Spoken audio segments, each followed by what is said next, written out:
Two patients, one highly controversial diet, completely different outcomes. Today, I'm reacting to a physician who's breaking down two cases that shatter conventional medical dogma. The labs, the science, and the results will probably surprise you, regardless of what you eat. All right here on Black Box Warning. I've got a lot to say, can't hold it in this time. Got no filter, I got no filter. No filter, I got no filter. No filter, I got no filter. No filter, I got no filter. Okie dokie, so today I'm going to react to this video by a new doctor. Well, new to me. I've never actually watched anything she's done, but it's this doctor, not going to try to say that because I don't want to butcher it out of respect. So, yeah, but it's this video right here. It's Carnivore Gut Microbiome. This is an extremely interesting video that you guys have got to see because, again, we're talking about microbiomes and whatnot. Yeah, poop again. Woo! Okay. So it's this video here, Carnivore Gut Microbiome. Okay, so she's talking about, again, the mysterious gut microbiome. You know how I feel about this. So let's get into this. Welcome, friends. I'm Dr. Rajshri Nabudripad, and today we're going to dive into one of the most controversial diets. I couldn't have said that. There's no freaking way. I'd have to practice it for a while. So she's Dr. Nam. Okay, that's what I'm going to call her. It's on the internet, the carnivore diet and its impact on the gut microbiome. In my practice, I specialize in the gut microbiome, and I help patients with all types of digestive symptoms. So testing the gut microbiome is something I do every day in my practice. Have you ever wondered what happens to the gut microbiome when you go on a carnivore diet and eliminate all plant foods? So no, not really. No fruits, no vegetables, no grains, zero fiber. Just meat and animal products for months or even a year or longer. So can the carnivore diet truly heal chronic illnesses? Yeah, it can, because I had about 7 different medical conditions that I solved, and I lost 100 pounds. So, and I've been on it for 3 years.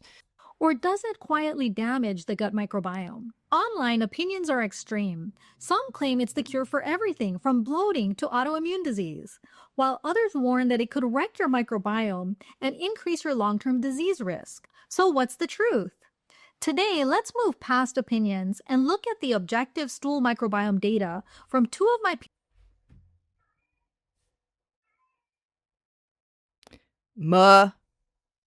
studies. I'm feeling it. It's coming on, even though these are just, this is a chart. Again, I feel like she's going to pull out a poop chart too. So I have a lot of opinions about this, but I'm going to let her talk. Patients who went full carnivore. One stayed on it for a year and the other for 4 months. So they both cut out all plant foods and had zero fiber. But interestingly, they had very different outcomes. So be sure to watch the whole video. But before we get into their cases, let's review the philosophy behind the carnivore diet. The central claim of the carnivore diet is that fiber is not essential, and that by It's not. Just saying. eliminating all plant foods, you reduce inflammation in the gut as well as the whole body. Proponents argue that plants have anti-nutrients like lectins, They do. oxalates, and phytates that And a hell of a lot more than that. Those 3 are not the only ones. There are quite a few of toxins in a lot of vegetables that people eat commonly. irritate the gut, and that by eliminating them, you unlock deep healing. But is that really true? Does eliminating all fiber help the gut or harm it? Because everything we've been taught. So to answer that question, I would say, in my opinion and what I've actually seen, all the people that got rid of fiber got rid of a lot of their digestive issues. It was the opposite of what we've been told for years. Says fiber is essential for feeding our gut bacteria and producing postbiotics like butyrate, which fuel and Not necessarily, because when you're on a low-carb diet, you're in ketosis, which makes it a whole different paradigm. You have to understand, people on the SAD diet, the standard American diet, need in a lot of cases, different things in order to function properly. Well, not properly, because nobody's going to function properly on standard American diet, but they need different things in order to go to the bathroom. That was the whole origins of the whole fiber revolution, where that one doctor went to Africa, saw people crapping like buffaloes. Everybody at home was constipated and full of crap, couldn't go. And so he's like, hey, why don't we eat all this fibrous stuff? That's not the reason everybody was constipated. That's not the root cause. They never fixed the root cause. They just found a way to help you go poo and you could continue eating all your garbage. In a nutshell. Protect the colon. So what really happens to your gut microbiome when you go carnivore? Well, let me show you. My first patient is a 19-year-old woman with Hashimoto's hypothyroidism and a long history of gastrointestinal symptoms with bloating, constipation, and a complicated relationship with food, and was using laxatives and senna teas. In more recent years, she was diagnosed multiple times with intestinal methanogen overgrowth, also known as methane SIBO, and this was confirmed on a breath test in 2021, 2022, and 2024. And this can be a big root cause of bloating and constipation. Okay, so since a lot of these terms are thrown around, I wanted to define them, because that's one of the things that goes up my butt like a rocket is when physicians actually throw out a term or a condition and they don't explain it to the audience, because a lot of people don't know what this is. Methane SIBO, now often called intestinal methanogen overgrowth, IMO, is an overgrowth of methane-producing microbes in the small intestine, distinct from bacterial SIBO, causing slow digestion, constipation, bloating, and abdominal discomfort. Diagnosis uses breath test measuring methane levels, while treatment involves antibiotics like rifaximin, neomycin, dietary changes, low food, MAP, elemental diet, and motility support, though reoccurrences are common. So then you have regular SIBO, which is small intestine bacterial overgrowth when there's too many bacteria of the wrong types growing in the small intestine, interfering with digestion, causing symptoms like bloating, gas, diarrhea, and potential malnutrition by hindering nutrient absorption. Okay, often stems from slow gut movement due to surgery or disease, leading to a breeding ground for bacteria, typically diagnosed via breath test, again, treated with antibiotics, sometimes combined with dietary changes to manage symptoms. So as a microbiologist, I am a medical technologist. I'm also a pharmaceutical chemist. And, back when I was a microbiologist, like this whole methane breath test and all that kind of stuff, I don't believe that was being done. If it was, it wasn't very frequent, and you didn't see it very often. So I don't know much about the validity of that test or where the research came from or when it started. So I haven't done a lot of research in that part. However, I can tell you that this whole microbiome discussion about microbes and your gut and everything, it is important that it is working properly. I can tell you that. What I can't say anything about is exactly what it should look like for each person. It's going to be distinct for each individual. That's for real. Now, you can't have it wiped out and you can't have overgrowth. I do know that much, right? Or you can't have one bacteria like taking over. That can cause a lot of problems and does for a lot of people. Or yeast overgrowth, fungus, things like that. So that's about as far as I can take that. However, a lot of these people are acting like they got it all down and they understand everything and exactly what people need. And first of all, you can't have a one-size-fits-all approach to all of this. So I just asked this question so that you could see what comes up. Do we know all the bacteria species that exist in the human digestive system? Of course, I know that we don't. So I knew the answer to this, but the answer is no, we do not know all of the bacteria species in the human digestive system. Again, stars in the sky. But scientists have identified over 1,000 species, with recent research uncovering hundreds of new ones, though many remain uncultured and their functions are still being explored, highlighting a vast, complex, and still largely mysterious microbial world. While estimates suggest around 500 to 1,000 species per person, with a core set common to most, the total diversity is enormous, and we're constantly discovering more, especially at the strain level. Then I asked a second question, just so you could see it. Since we do not know all of the bacteria species that exist in the human digestive system, how many do scientists suspect there are total? So I want to know what their suspicions are. So scientists suspect there are thousands of bacteria species in the human gut, though only a fraction, hundreds, are well known, with estimates ranging from 300 to over 1,000 species. But modern techniques reveal vastly more unknown microbes, potentially hundreds of thousands or more, within the vast ecosystem of around 100 trillion microbial cells in the body. 100 trillion. So that kind of gives perspective to what people actually know when they're talking about microbiomes. So prior to seeing me, she had already been through all the standard treatments for SIBO, including antibiotics, herbal antimicrobials, and restrictive diets. But nothing. And the antibiotics are murder on the gut microbiome. I can tell you that. I have seen firsthand when I actually would plate poop. I plated a lot of poop in my life. So when I would plate it and grow it and you just see like everything wiped out, that's not right. Your normal flora needs to remain in the places you have normal flora. You need it. It's like a symbiotic relationship that we need. So that's bad. I can tell you that. Seemed to work. Then in April of 2024, she watched a TED Talk that changed everything. It praised the I'm going to put money on the fact that was Michaela Peterson's TED Talk. What do you want to bet? carnivore diet as the ultimate cure, and she was convinced. So she went all in. 0 fruit, 0 vegetables, 0 grains, 0 fiber. Additionally, she took no vitamins or supplements. So no probiotics, no digestive enzymes, no vitamins whatsoever. Just meat and animal products. And she told me that the carnivore diet was so satiating that she only ate 1 meal per day. But after a full year of this extreme diet, she was still bloated. So that's when she came to see me. She was also having constipation because she only had a small bowel movement once or twice a week. Now, another thing that you have to keep in mind is that because meat is nutrient dense, there's not a lot of waste. So a lot of times, it depends on who you are and how much you're eating, you're not going to go that often. It doesn't mean you're constipated. Those are two different situations. Not having a lot of waste and crapping like a buffalo does not mean that you're constipated. It means you have less waste, which is a thing.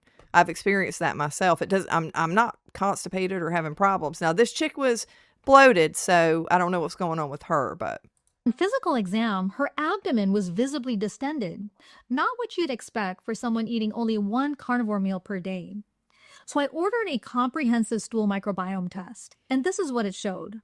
Her fecal fat was high normal, suggesting her body wasn't digesting fat sufficiently. And obviously the carnivore diet is high in fat. Her calprotectin.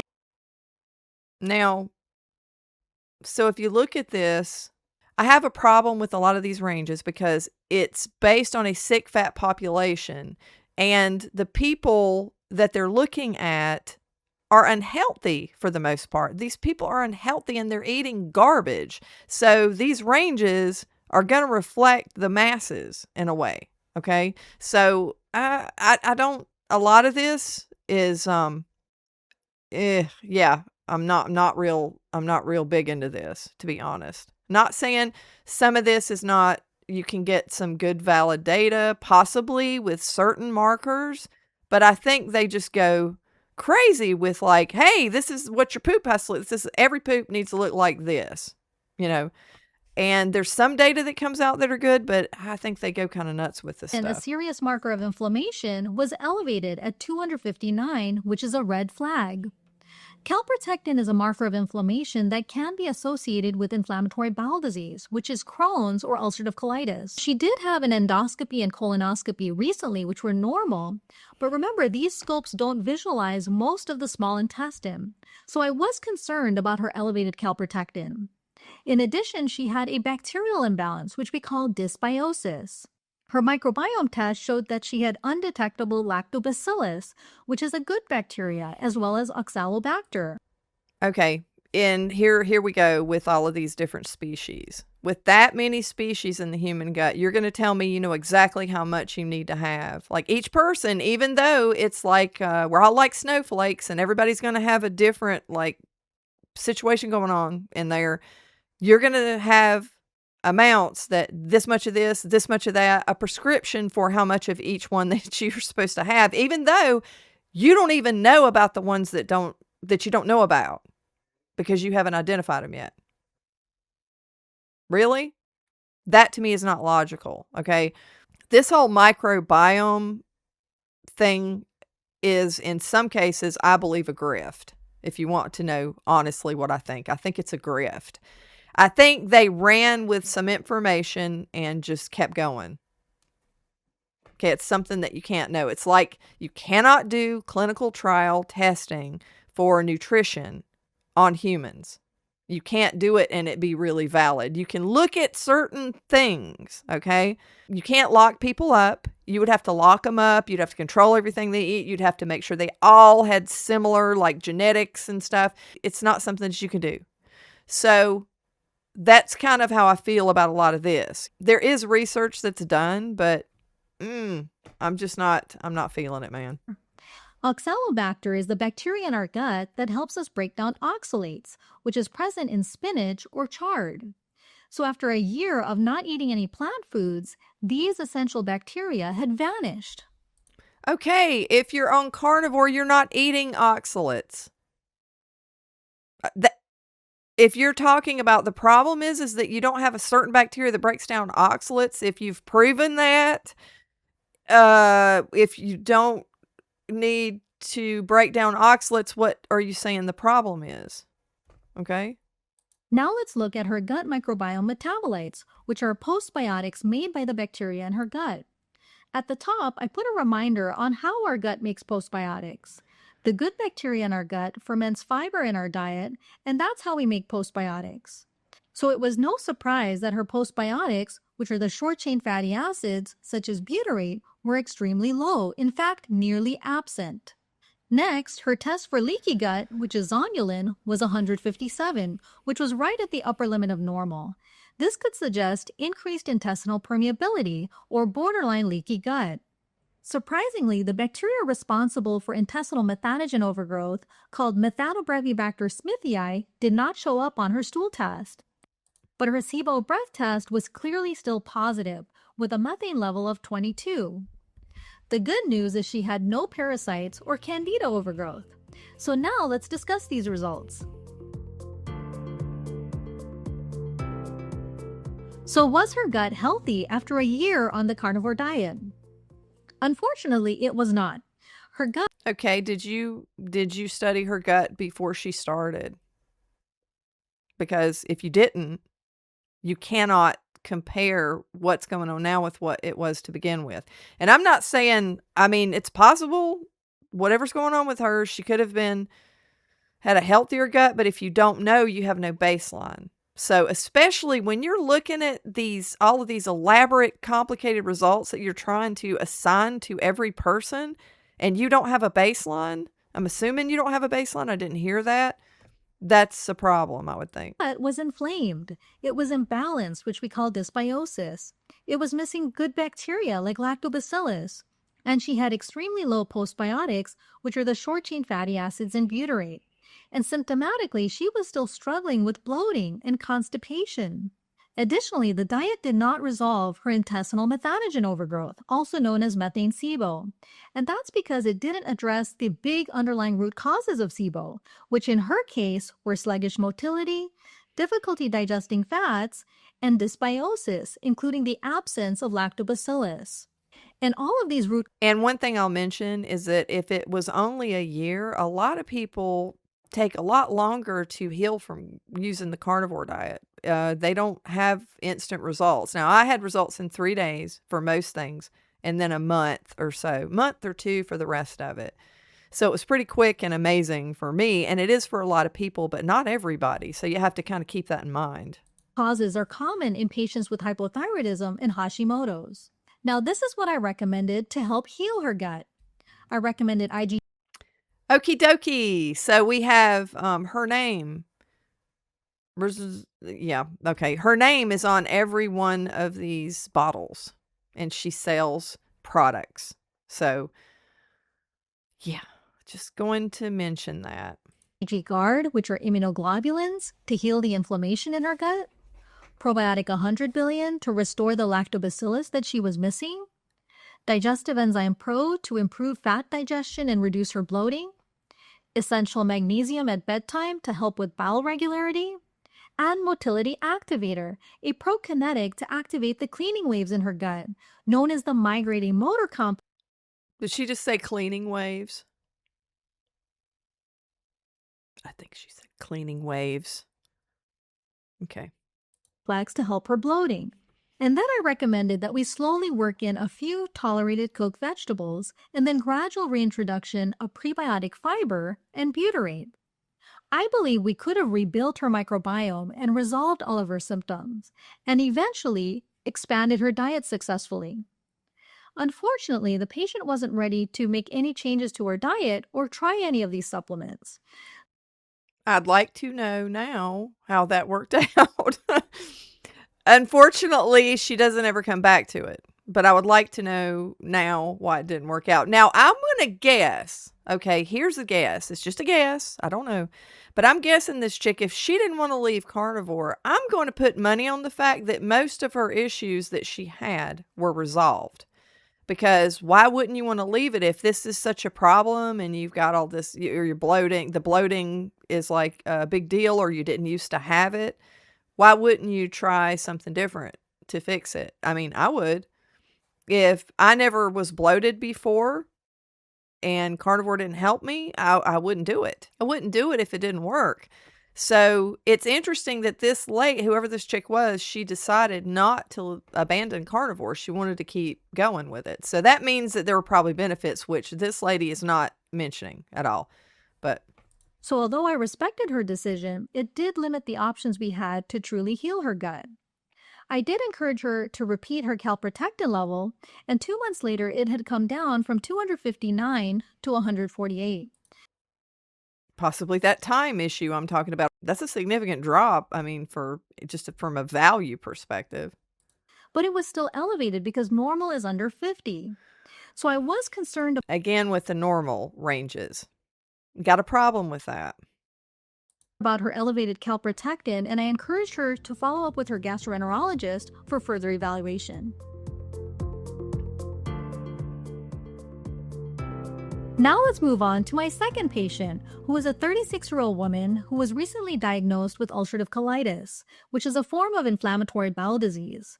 So it's a chronic autoimmune condition that causes inflammation in the colon as well as bloody stools. Her symptoms began about a year ago when her diet was poor. So at that time, she was actually eating a standard American diet, and she was overweight, weighing. Another thing I want to point out is that this lady had like an autoimmune condition, is what she's saying. And I believe, this is my opinion, that the diseases of the West, which are pretty much solidly autoimmune type conditions, are created by the food we eat. Your body is broken because you're eating garbage. The standard American diet creates all of this because there's too many people who stop eating the standard American diet, go to carnivore in a lot of cases. Sometimes they just go to Whole Foods, and if they're younger, like, they get rid of a lot of the problems that way. So in this case, I'm very interested to see, since that's what she was suffering from, and she was on standard American diet, and she was overweight, what her results are. So I'm very interested in this next patient. Over 200 pounds, and she started having bloody stools on a daily basis. Yeah. She had already undergone 2 colonoscopies. The first showed proctitis, which is inflammation of the rectum, and the second revealed inflammation of the transverse colon. She was being treated with mesalamine, which is an anti-inflammatory medication, both orally and through an enema. Now, so when they're treating people with these anti-inflammatory medications, there's a lot of them. They make a ton of money off of all the anti-inflammatory drugs treating autoimmune conditions, which I think is criminal, to be honest, because think about it. If you're that's like giving somebody pain medication. It's like, well, we don't know we're not going to fix what's wrong so it stops hurting. We're just going to give you something to mask the pain. It's the same thing. You're not going to get to the core of why this person has this condition and fix it. You're going to just give them something to try to minimize the symptoms, which is what's wrong with the medical industrial complex today. So, But despite this, her symptoms persisted, and her calprotectin, that inflammation and it didn't even work in her case. A lot of times they don't. marker skyrocketed to over 1,000, suggesting Mhm. she had serious inflammation in her colon. Her gastroenterologist recommended that she start a biologic medication, which is a serious immunosuppressive drug that's used in moderate to severe ulcerative colitis.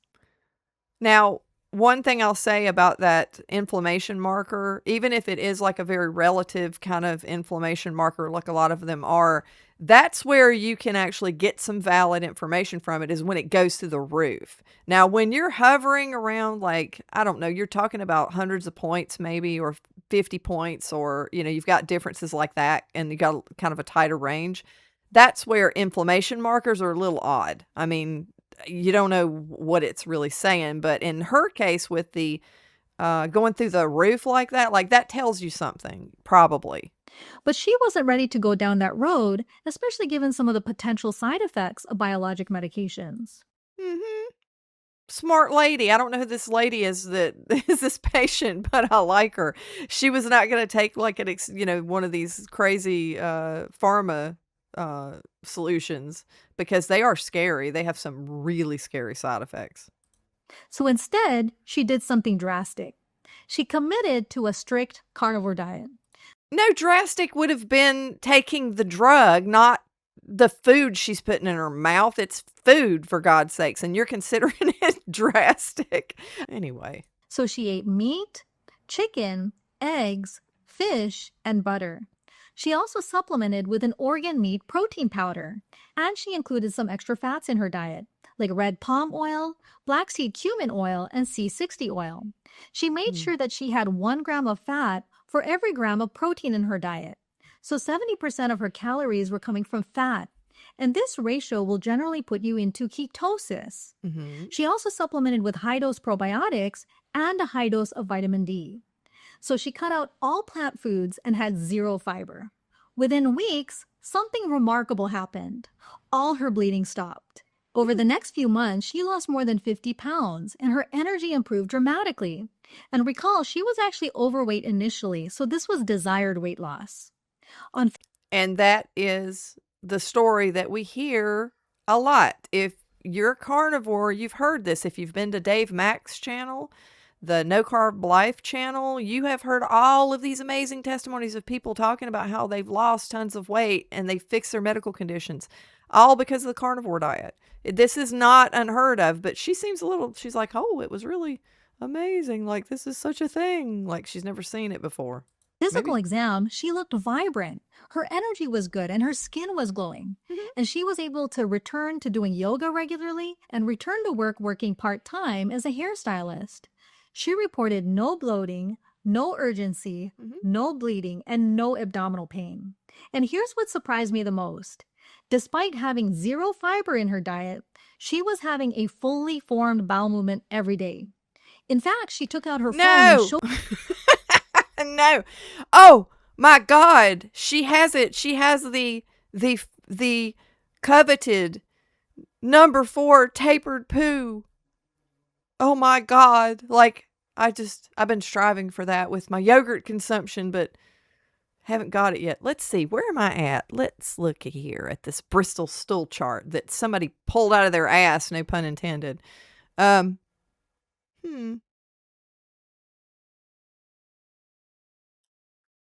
don't have poo that's anywhere on here. Sausage shape with cracks along the surface. What? I don't eat sausage that looks like that. What's wrong with you? Lumpy, hard, and again with the sausage. Okay, something ain't right in somebody's head for coming up with this. Hard lumps or small pebbles. I have had that before. And that is a fate worse than death. I'll tell you, because after you give birth and they give you a bunch of Percocet for the pain, and you take that for a while. Mm-hmm. Yeah, it's rough. It's a type 1 for sure. So type 5, soft blobs with clear edges. Clear edges. Mushy and fluffy with ragged edges, entirely liquid. Now, when you start carnivore, if you do start it, or if you, I don't know if you've never experienced this before, yeah, that number 7, that's a thing. But it has to do with the fact that you're eating so much fat and your body's not used to it. And if you eat too much fat, you're going to have like a 7 or a 6 for sure. But that's just what you have to get used to. That's just food. It'll always do that. If you eat too much fat, it'll just kind of run out because you don't need to absorb it. So, you know, again, I'm not a fan of this chart. Seriously though, like who I want to see the team that kind of came up with this. I know there's a history to it and you can read about it, but I don't know. It's just kind of funny to me. Showed me a picture of her stool, which was fully formed with a little bit of picture. white mucus. Not what you'd expect from a zero fiber diet. So how was this even possible? I believe that the key difference was that she was taking high dose probiotics once or twice a day. We often forget that stool is not just made out of undigested food, it's also made up of bacterial byproducts. Okay, so the probiotic thing and prebiotic and all the whole market that sells all this stuff. Now, you can actually eat foods where you're getting live cultures and stuff, and people have done that for years and years and years, where they change kind of their diversity in their gut. And they don't know exactly how it changes. Like the people that try to identify how everything changes and exactly what's going on in there, they don't know. But for each person, trying different foods, and if you need a fermented type of dairy or something like that, if you're on carnivore, I mean, carnivore is animal products and animal meat, right? A lot of people do line diets really strict, but a lot of people in general just do the dairy and the whatever. So just if it's an animal, they'll eat it, or they'll have milk and dairy and butter and stuff.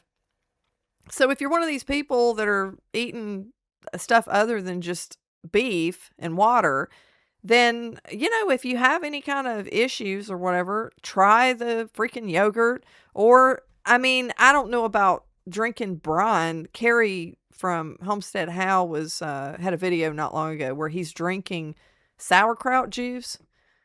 I don't know. It's sauerkraut juice. I mean, I'm guessing there's not fiber in that. So to me, like if you're eating a vegetable, the problem is the fiber and the toxins. And if you don't have a bunch of toxins leaching out, but you won't know until you try it. I mean, it's a drink. But the thing is with me, I tried the yogurt and did notice. I don't even know. I guess a little bit on the chart, it just became more formed than it usually is. I mean, I don't have problems. And I did it for an experiment, just flat out experiment, because I have this channel and I wanted to see what the difference would be, right? And also it added something else I can eat, because one thing about carnivore is that you kind of run out of stuff to eat sometimes, or you want to have something different, but you're not going to go insane. You're not a psychopath and you're going to go back to vegetables, but I would not go looking at all of these supplements and stuff. A lot of that is just a scam. It really is. It's people just running with stuff and selling products. That's just my opinion on it. So this is what her gut microbiome test looked like after 4 months on the carnivore diet. And there were definitely some differences compared to our first patient. Her calprotectin completely normalized and was under 11. Remember, it was previously over 1,000. Now that kind of data, if you're looking at someone, you tested them before, you tested them after, and you're looking at differences like that, that's worth looking at. That is data that's worth having. But when you've got all this ambiguous and ranges and stuff that's not extreme, and you don't have a baseline, like that's where there's problems. Is if, you know, somebody didn't have a baseline and then you look at them later, you don't know if you don't know where they've been, you don't know where they're going. So that's interesting. So this was amazing, and it meant that her inflammation was completely gone. Her zonulin, the test for leaky gut, was 110, which was within the normal range. Now let's look at her bacterial profile. Her lactobacillus levels, which are a good bacteria, was actually normal thanks to the probiotics she was using. Her oxalobacter was still detectable, which was amazing given that she had gone 4 months without eating any oxalates, and she was negative for parasites and H. pylori. But there were also some trade-offs. Her bacterial profile showed that she had dysbiosis, meaning a bacterial imbalance. So she had very low levels of bifidobacterium, which is a good bacteria, and she had undetectable levels of Akkermansia. Okay, what if there are other bacteria? Because you haven't mapped them. Okay, so you're saying that bifidobacterium was not there, the amount that you would expect is not there. All right, if you haven't mapped out all the bacteria that exist, then what if there are other good bacteria that are taking its place or doing its job? Have you ever thought about that? That's the problem, is what you don't know. What we don't know is what we don't know. So I would say, again, information wise, okay, I was a microbiologist. I mean, seeing what's in there is good, but you don't know about the rest of the story. So, Rancia, a bacteria critical for maintaining the gut's mucus lining, and it's often missing in patients with inflammation. again, so you're saying that bacteria is responsible for your entire gut lining. That has to be there, or even though you don't know about all the other species that may exist and may be doing things in there. You see my problem with this? That's the problem I have with mainstream science, is it's not really that scientific in a way. You know, it's like thinking you can actually study humans. You cannot study human beings when it comes to like nutrition and stuff and determine certain things. Inflammatory bowel disease and obesity. So she had significant dysbiosis based on a high reference variance of her bacteria, and her dysbiosis score was a 10. And she was bleeding out of her butt when she came to you and went carnivore. And you see how this diagnosis is not really matching up? This confirmed persistent microbiome imbalance beneath the surface, and this is classically associated with inflammatory bowel disease. Her postbiotics, which are the short-chain fatty acids, and butyrate were extremely low. And again, this is expected with zero fiber in the diet. So while her inflammation resolved and she clinically felt fantastic, her microbiome remained imbalanced. And although her symptoms improved dramatically, I saw an opportunity to build on her progress and support true gut healing. In phase 1 of guess, gut with your healing, I started her on Digestive Enzyme supplements. Pro to support digestion, IgG guard. Hey, I'm all free market. I am not ragging on anybody trying to make a buck, but my God, she's got a lot of supplements. I mean, how many pills are these people taking per day? I mean, she's had this. I think this is a different round than she had up on the screen earlier. I'm not sure, but wow. Which are immunoglobulins, to shield against intestinal inflammation, probiotic 225 billion. Additionally, I Let's go had her forward. use an elemental diet powder. I wanted to help stabilize her weight. So this is where the elemental diet made a big difference. So it's a powder you mix with water, and it does not require any digestion by the gut, and it has zero fiber. Phase 2 of gut healing. Oh my And I God, round 3. It's like, okay. Why would you just don't eat anything, just take the pills. I gotta get past this. There's a baby screaming in the background. I can't do anything about it, so I've just kind of resigned myself to listening to a toddler scream. Not scream, but you know what I mean. in the colon. And eventually we discussed reintroducing tolerated cooked vegetables very gradually. To her credit, she was open to all of it. So on the Oh. outside, and according to her calprotectin level, she looked like a success story. And in many ways, she was. The carnivore diet had quieted the inflammation in her gut. This case really surprised me. In someone with ulcerative colitis, the carnivore diet functioned like bowel rest by eliminating all food sensitivities, fiber, and dietary triggers. And it worked, at least symptomatically and in terms of the calprotectin level. There's even a 2020 article published by research from Harvard Medical School. My studies? My studies? Not my studies. I was waiting for it. Describing a case series of 10 patients with inflammatory bowel disease who achieved remission using ketogenic and carnivore-style diets that consisted of mostly meat, eggs, and animal fats. 6 of the patients had ulcerative colitis and 4 had Crohn's disease, and the patients reported that their diets were pleasurable, sustainable, and improved their quality of life. So the conclusion was that ketogenic and carnivore diets hold promise in the treatment of inflammatory bowel disease, and I'll put a link to the article in the description below. Now, And we know this as carnivores. We know this because we hear thousands of people give their testimony about having all kinds of, inflammatory bowel disease, and they cure it with carnivore. So, I mean, it's nice that she's saying she was pleasantly surprised by the information. She's still, I mean, she's a Dr. Microbiome, so I mean, she's still not gonna run with that, but it's good that she's actually acknowledging this and acknowledging the study. So, hey, thumbs up to you, lady, for looking at this, because most doctors are, I don't know, assholes about this kind of thing. And so it's appreciated when a doctor's actually speaking more honestly. I'll just say that. returning to our patient, I do want to be clear about one thing. Oh, Dysbiosis here we go. It's like the Seinfeld episode. She's about to do it. We're not gay. Not that there's anything wrong with that. No, of course not. Just saying. was still present. An inflammatory bowel disease is a complex autoimmune condition that's driven in part by microbial imbalance and dysbiosis, which is why I emphasize treating dysbiosis with herbal antimicrobials. Round 4. My God, these are different ones, or some of them are different ones. Good Lord, have mercy in heaven. You've got a lot of supplements. You're like a supplement. I guess she's got her own supplement company. Maybe. Who knows? To clean Maybe she's manufacturing this crap. I have to look this up. I don't know. Know up much the about her. microbiome and to continue strong probiotics.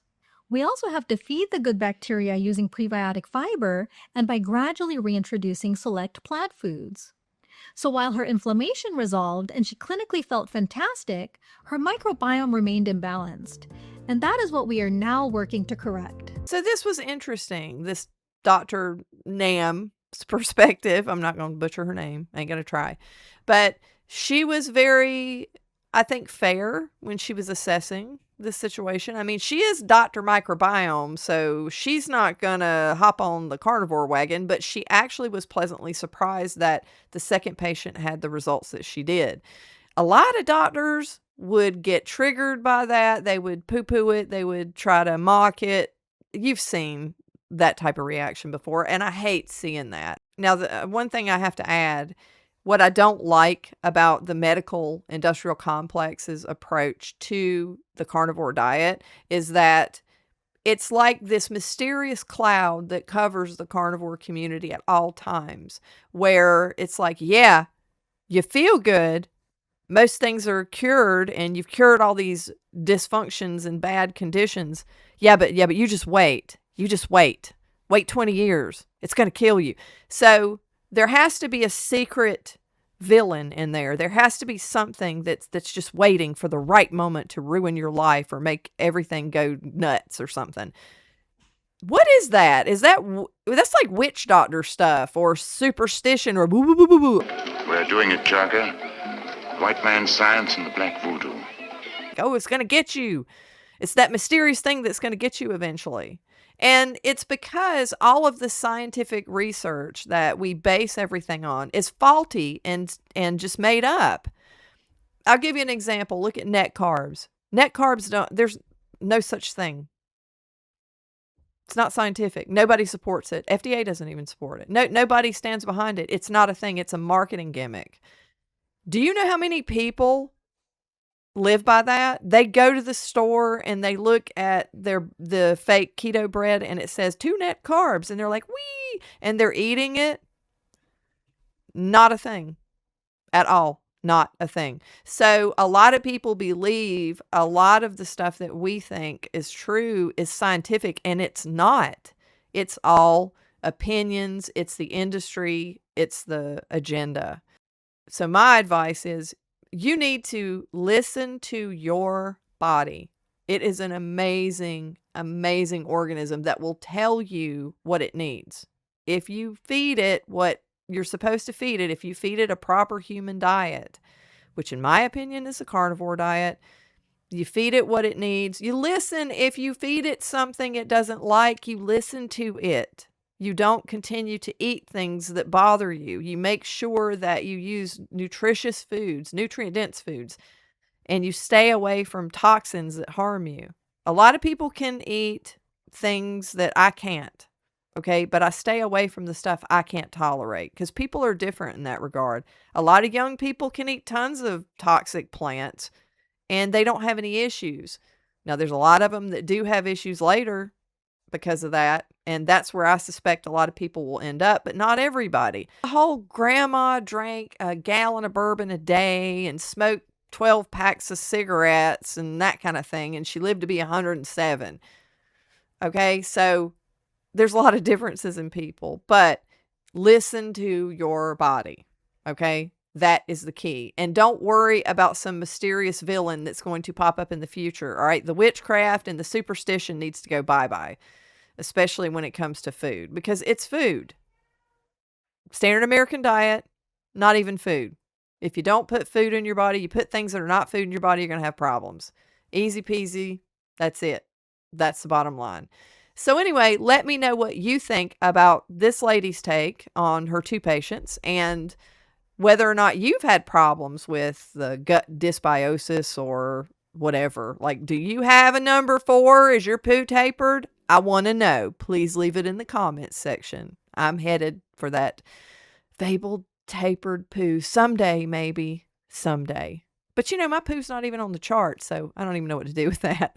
Thanks so much for watching. And if you guys like the video, if you could hit that like button, I would really appreciate it. And don't forget to subscribe and hit the notification bell so that you don't miss out on any future videos and live streams. And I will see you guys on the next video. Bye.